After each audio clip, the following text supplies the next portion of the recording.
Good morning to all of you. My name Nirmala. आप सभी का पावर ऑफ एजुकेशन के इस चैनल पर स्वागत है।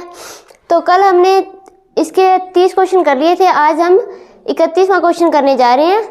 क्वेश्चन है, उपकल्पना क्या है या प्राकल्पना को परिभाषित कीजिए।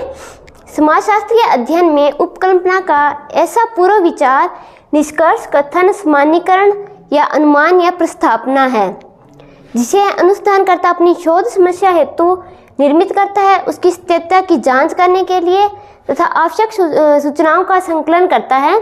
एक उपकल्पना विभिन्न चरों के बीच संबंधों को स्थापित करती है। प्रकल्पना सामाजिक अनुसंधान और खोज का आधार प्रदान करती है।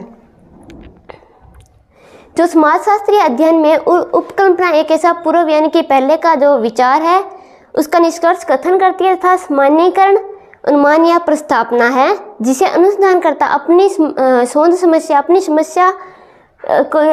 समस्या के लिए निर्मित करता है, उसे हम उपकल्पना कहते हैं। लुनबर्ग के अनुसार एक प्राकल्पना एक कामचलाऊ तथा सामान्यीकरण है जिसकी सत्यता की परीक्षा अभी बाकी है तथा बोगाइस का कहना है कि प्राकल्पना परीक्षण की जाने वाली एक प्रस्थापना है तथा भन के अनुसार प्राकल्पना एक सिर्फ एक अस्थायी ही अनुमान है। उपकल्पना की विशेषताएं।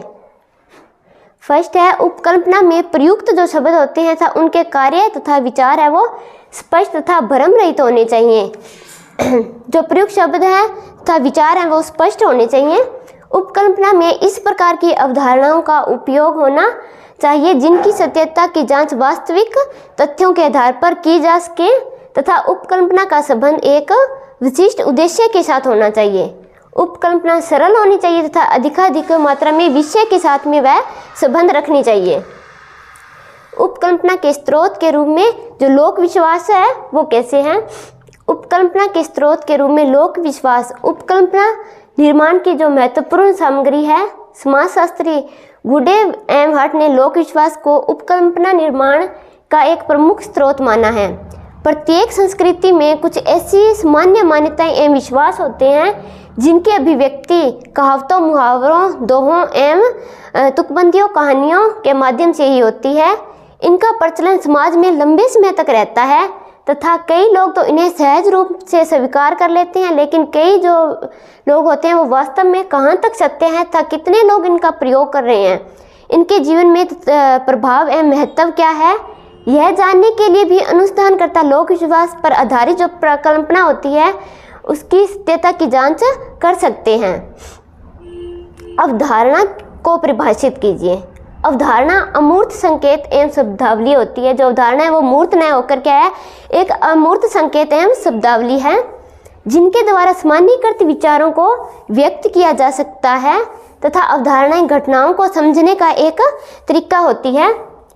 क्लेरेंस के अनुसार अवधारणा वे शब्द या संकेत होते हैं जो सिद्धांत को शब्दावली प्रदान करते हैं और उसकी विषय वस्तु को बताते हैं। मिचेल का कहना है कि जो अवधारणा एक विवरणात्मक गुण या संबंध की ओर संकेत करने वाला एक पद है। अवधारणा के प्रमुख विशेषताएं क्या है? तो फर्स्ट है, अवधारणा तथ्य का एक वर्ग की एक ऐसी संक्षिप्त परिभाषा होती है जिसे एक या दो शब्दों में व्यक्त किया जा सकता है कि वह एक अवधारणा है। वो एक छोटी परिभाषा दी जा सकती है जिसे कि हम एक या दो शब्दों में ही व्यक्त कर सकते हैं। अवधारणा किसी घटना या व्यवहार प्रतिमान की संपूर्ण व्याख्या नहीं होती बल्कि वह एक सिर्फ संकेत होता है। अवधारणा का निर्माण वैज्ञानिक निरीक्षण या चिंतन के आधार पर होता है। यह कोई अटकपचू या अनुमान मात्र नहीं होता। अवधारणा है वो सिर्फ एक तार्किक आधार होता है। इसका निर्माण प्रत्यक्ष ज्ञान, वास्तविक निरीक्षण या यथार्थ अनुभव के बल पर होता है। उपकल्पना का सत्यापन क्यों आवश्यक है? उपकल्पना के सत्यापन की आवश्यकता उपकल्पना एक ऐसा पूर्व विचार, निष्कर्ष, कथन, पूर्वानुमान, प्रस्थापना है जिसे अनुसंधानकर्ता अपनी शोध को उपवर्गों में बांटकर प्रत्येक वर्ग में समान, असमान या प्रयुक्त सिद्धांत पर इकाइयों का चुनाव करके उनमें तथ्यों को प्राप्त करने का वर्गीय निर्देशन कहा जाता है। क्या है कि उपकल्पना सत्यापन की आवश्यकता पूर्व विचार यानी कि जो पहले का विचार है उसका निष्कर्ष, कथन तथा पूर्वानुमान प्रस्तावना है। समस्या हेतु यह इसकी स्थिरता की जांच करने के लिए आवश्यक जो सूचनाएं होती हैं उनको एकत्रित करता है और इस प्रकार प्रकल्पनाएं एक पूर्व चिंतन या पूर्वानुमान होती है कि इसका पहले से ही अनुमान लगाया जा सकता है और यह सत्य और असत्य दोनों ही हो सकती है। इसकी स्थिरता जांचने के लिए परीक्षण की कसौटी पर कसा जा सकता है। जो प्रकल्पना होती है वह शोधकर्ता को केवल शोध की दिशा दिखाती है। वास्तविक अध्ययन के बाद में उपकल्पना सही भी सिद्ध हो सकती है और गलत भी। यह दोनों ही हो सकती है कि वह सत्य भी हो सकती है और असत्य भी, दोनों ही हो सकती है। प्रकल्पनाएं सत्य सिद्ध होने पर सिद्धांतों का रूप ले लेती है। इस प्रकार उपकल्पना सत्यापन द्वारा वैज्ञानिकों को सत्य की खोज करवाता है। आगे निर्देशन पद्धति को परिभाषित कीजिए। निर्देशन पद्धति वह अनुसंधान पद्धति है जिसके अंतर्गत समाज की संपूर्ण इकाइयों का चुनाव न करके विशिष्ट एवं प्रतिध्यात्मक इकाइयों का चुनाव किया जाता है। कि समाज की पूर्ण इकाइयों का इसमें चुनाव न करके कुछ विशिष्ट ही इकाइयों का चुनाव किया जाता है। बोगार्ट्स का कहना है कि निर्देशन एक पूर्व निर्देशित योजना के अनुसार इकाइयों के एक समूह से निश्चित प्रतिशत का चयन है। निर्देशन से आप क्या समझते हैं? अनुसंधान की समस्त इकाइयों के अध्ययन के लिए कुछ इकाइयों का ही विश्लेषण एवं निष्कर्ष के लिए चुना जाता है। कि अनुसंधान में जितनी भी इकाइयां होती हैं उनमें से केवल कुछ ही इकाइयों को चुना जाता है तथा उनका निष्कर्ष निकाला जाता है। तब यह अध्ययन निर्देश अथवा प्रतिदर्श अध्ययन कहलाता है। अर्थात प्रतिदर्श या निर्देश एक विस्तृत क्षेत्र में चुनी हुई कुछ ही इकाइयों का समूह होता है और इन इकाइयों के विस्तृत क्षेत्र में चुने जाने की प्रक्रिया निर्देशन या प्रतिदर्शन कहलाती है। अनुसंधान में निर्देशन का क्या महत्व है?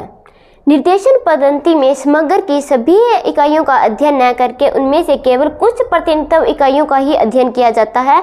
उनमें से केवल कुछ ही इकाइयों का अध्ययन कर लिया जाता है जिससे संभाविक रूप से अध्ययन में कम समय लगता है तथा समय की भी बचत होती है और इसमें धन की भी बचत होती है। इसमें अधिक समय तक तथा अधिक सूक्ष्म रूप से अध्ययन किया जा सकता है। कि इसमें समय तो अधिक लगता है लेकिन अध्ययन है इसका वो बहुत ही बारीकी से किया जा सकता है। क्योंकि इस पद्धति में अध्ययन की इकाइयों की जो संख्या होती है वह कम होती है क्योंकि इसे सिर्फ विशिष्ट रूप में ही चुना जाता है। इस पद्धति के महत्व का एक अन्य प्रमुख कारण यह है कि इसमें जो धन है वो भी कम खर्च होता है और इसमें समय भी कम लगता है। नेक्स्ट है नियमित अंकन प्रणाली को अर्धदेव निर्देशन क्यों कहा जाता है? नियमित अंकन प्रणाली देव निर्देशन का एक प्रमुख प्रविधि है। इसमें सर्वप्रथम समग्र की सभी इकाइयों को एक निश्चित क्रम में व्यवस्थित कर लिया जाता है। कि इसमें सबसे पहले क्या है कि समग्र की सभी इकाइयों को एक क्रम में व्यवस्थित कर लिया जाता है तथा बाद में इसकी एक सूची बना ली जाती है। इस सूची में जो नियमित अंतराल के निर्देश इकाइयों को चुना जाता है। इस विधि में पहली इकाई का चयन देव निर्देशन के आधार पर किया जाता है। बाद में इस इकाई के अन्य इकाइयों का चयन निश्चित अंतराल के आधार पर किया जाता है। जितनी इकाइयां हमें लेनी है इसे अर्धदेव निर्देशन कहते हैं क्योंकि नियमित अंकन प्रणाली में इकाइयों का चयन एक निश्चित अंतराल के द्वारा ही सीमित हो जाने के कारण बीच की जो इकाइयां होती हैं उनको निर्देशन में चुनने की संभावना है वो समाप्त हो जाती है। निर्देशन की सीमाएं क्या हैं?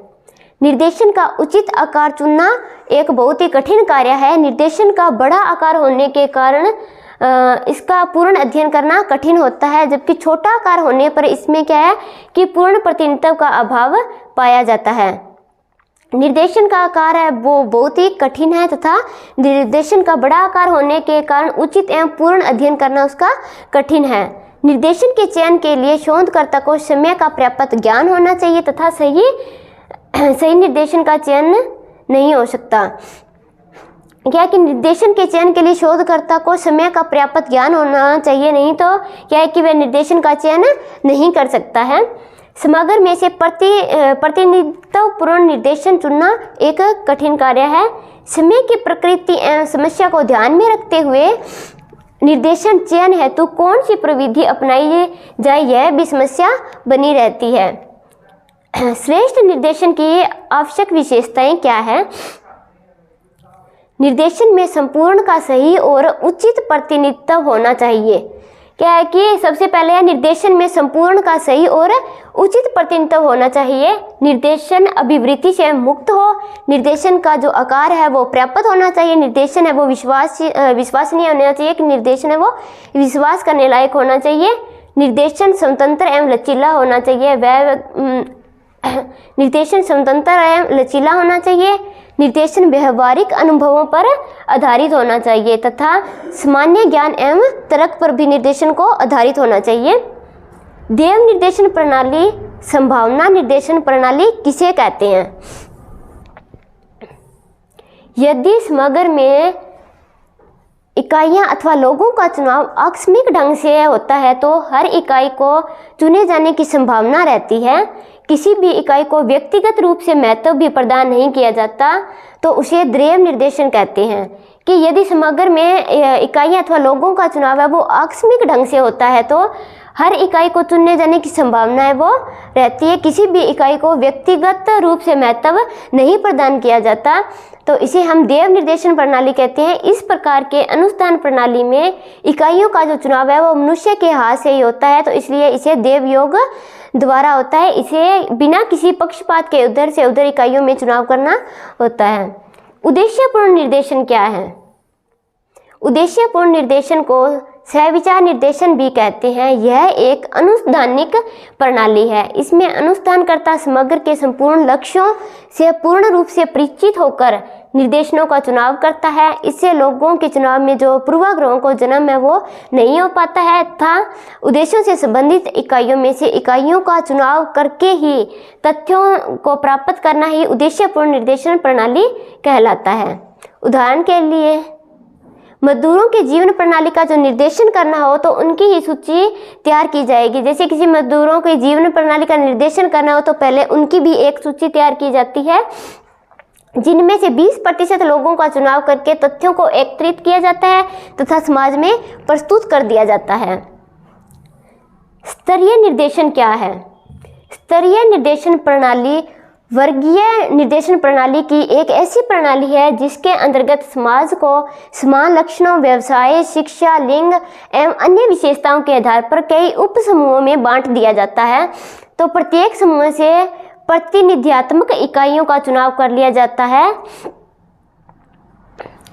जिसमें समय नियमित अंकन प्रणाली में संभाव्यता के संबंध में संदेह होने के उपवर्गों में बांटकर प्रत्येक वर्ग में समान, असमान या भार्य युक्त सिद्धांत पर इकाइयों का है चुनाव करके उनमें तथ्यों को प्राप्त करने को वर्गीय निर्देशन कहा जाता है। कि इसमें पहले स्तरीय निर्देशन प्रणाली को क्या है कि एक ऐसी प्रणाली है जिसके अंतर्गत समाज को जिसे समान लक्षणों, व्यवसाय, शिक्षा और लिंग के आधार पर लिंग तथा अन्य विशेषताओं के आधार पर कई उप समूहों में बांट लिया जाता है तथा प्रत्येक समूह में प्रतिनिध्यात्मक इकाइयों का चुनाव कर लिया जाता है जिसे हम स्तरीय निर्देशन कहते हैं। व्यक्तिक अध्ययन पद्धति का अर्थ लिखिए। एकल विषम अध्ययन प्रणाली एक वह प्रणाली है जिसमें किसी एक व्यक्ति, घटना एवं समाज के किसी एक सामाजिक इकाई का समग्र अध्ययन करके समाज की वास्तविकताओं के बारे में ज्ञान प्राप्त किया जाता है। तथ्यों का वर्गीकरण किया जाता है, तथ्यों का सामान्यीकरण किया जाता है। इसके आधार पर एक व्यक्ति अथवा संगठन के सामाजिक, आर्थिक, राजनीतिक, धार्मिक एवं सांस्कृतिक दशाओं की विवेचना की जाती है। प्रत्येक पहलू को बड़ी ही बारीकी से अध्ययन का विषय बनाया जाता है कि जो भी ये सामाजिक, आर्थिक या राजनीतिक विवेचना इन पे की जाती है उन पे बहुत ही बारीकी से इन पर अध्ययन किया जाता है जिसमें जीवन को पूर्णता का अध्ययन किया जाता है। तभी तो विशेष एवं विशेष का कथन है कि व्यक्तिक अध्ययन पद्धति गुणात्मक विश्लेषण का एक स्वरूप है जिसमें व्यक्ति एक स्थिति अथवा संस्था का सावधानीपूर्वक पूर्ण अवलोकन किया जाता है। संपूर्ण समुदाय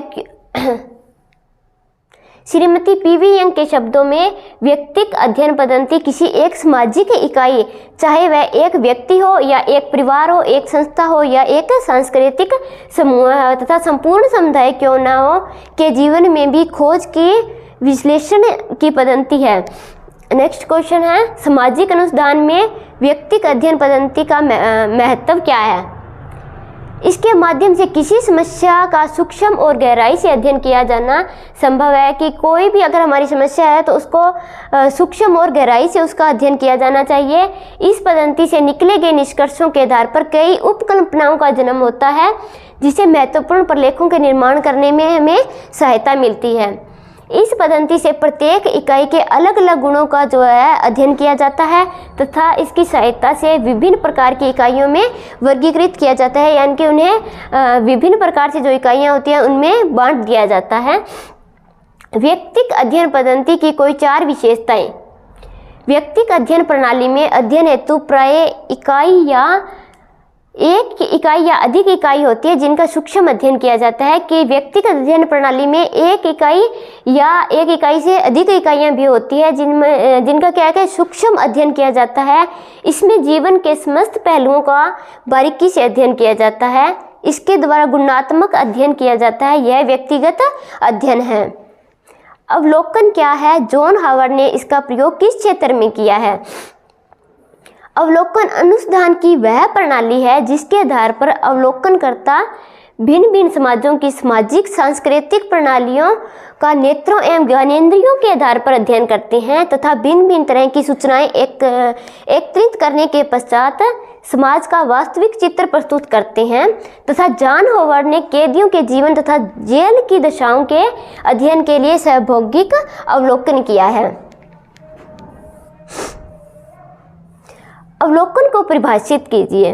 श्रीमती पीवी यंग के अनुसार अवलोकन को नेत्रों द्वारा सामूहिक व्यवहार एवं जटिल सामाजिक संस्थाओं के साथ ही साथ संपूर्णता की रचना करने एवं पृथक इकाइयों के अध्ययन की विचारपूर्ण पद्धति के रूप में प्रयुक्त। श्रीमती यंग ने यंत्र लिखा है कि अवलोकन स्वतः विकसित घटनाओं के उनके घटित होने के समय ही अपने नेत्रों द्वारा व्यवस्थित तथा जानबूझकर किया गया एक अध्ययन है तथा मोजर के अनुसार ठोस अर्थ में अवलोकन कानों तथा वाणी के अपेक्षा नेत्रों की प्रयोग स्वतंत्रता है। अवलोकन प्रणाली का सामाजिक अनुसंधान में क्या महत्व है? तो अवलोकन प्रणाली का सामाजिक अनुसंधान में निम्न महत्व है। सूचनादाताओं के अध्ययन करने के प्रत्येक साधन अवलोकन प्रणाली के माध्यम से सूचनाओं को प्रत्यक्ष तरीकों से प्राप्त किया जा सकता है तथा तथ्यों में विश्वसनीयता एवं गुण उत्पन्न होना संभाविक है। जो सूचनादाताएं होते हैं उनके अध्ययन करने के लिए प्रत्यक्ष साधन अवलोकन प्रणाली के माध्यम से सूचनाओं को प्रत्यक्ष तरीकों से प्राप्त कर लिया जाता है तथा ये तथ्य होते हैं वो विश्वसनीयता के गुण से उत्पन्न होने चाहिए।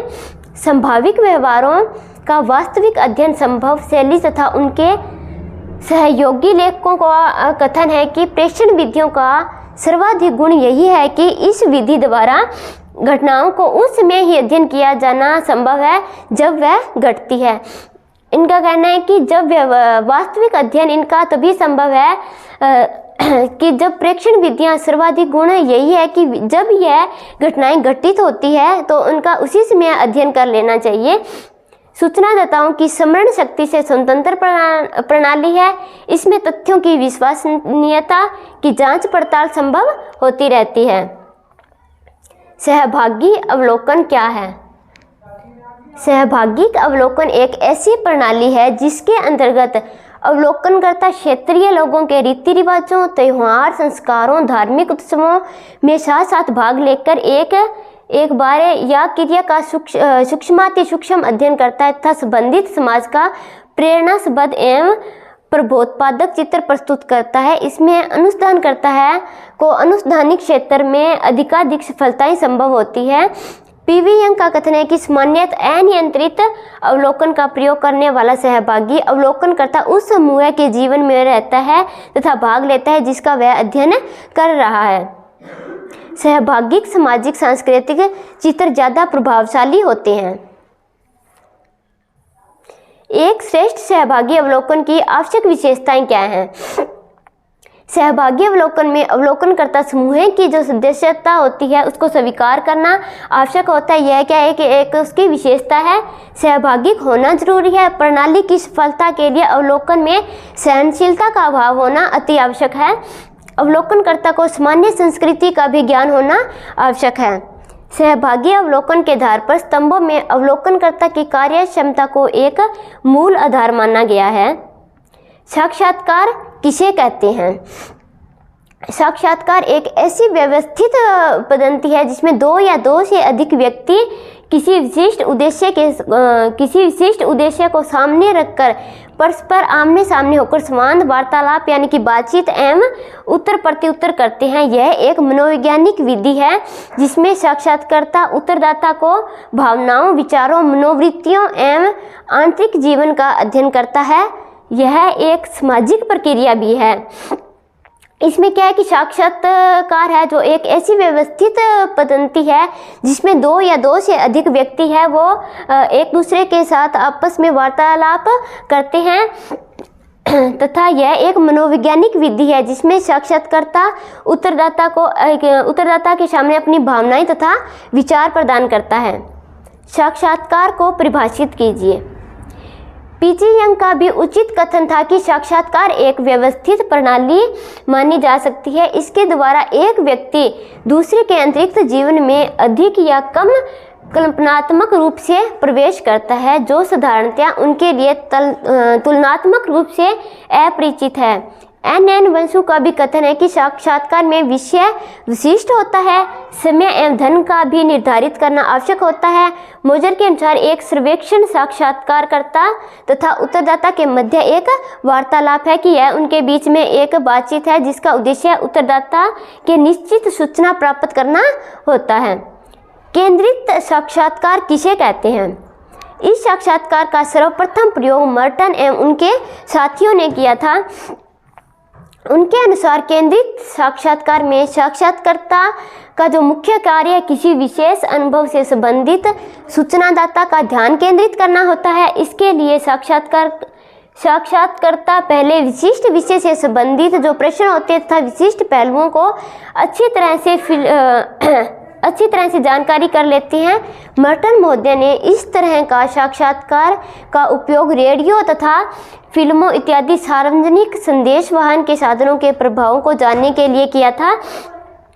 यदि साक्षात्कार विशिष्ट प्रकार की परिस्थितियों के प्रभावों को जानने के लिए किया जाता है तो उसे केंद्रित साक्षात्कार भी कहते हैं। सामाजिक अनुसंधान में साक्षात्कार की भूमिका क्या है? साक्षात्कार आत्म अभिव्यक्ति का एक महत्वपूर्ण साधन है। इससे प्राप्त तथ्य इतने प्रबोधपादक होते हैं कि वे भिन्न भिन्न वर्ग के लोगों को प्रेरणाएं प्रदान करते हैं। साक्षात्कारदाता द्वारा विचारों की निरंतरता से मूल उद्देश्य से संबंधित अधिकाधिक तथ्य मिलने लगते हैं कि उनको अधिक से अधिक जो तथ्य हैं वो बाद में मिलने लगते हैं। साक्षात्कार के आधार पर कम भूभाग एवं विशिष्ट उद्देश्यों को लेने के कारण अनुसंधान के सभी पहलुओं का अध्ययन सूक्ष्म दृष्टि से किया जाता है। साक्षात्कार की कोई दो विशेषताएं।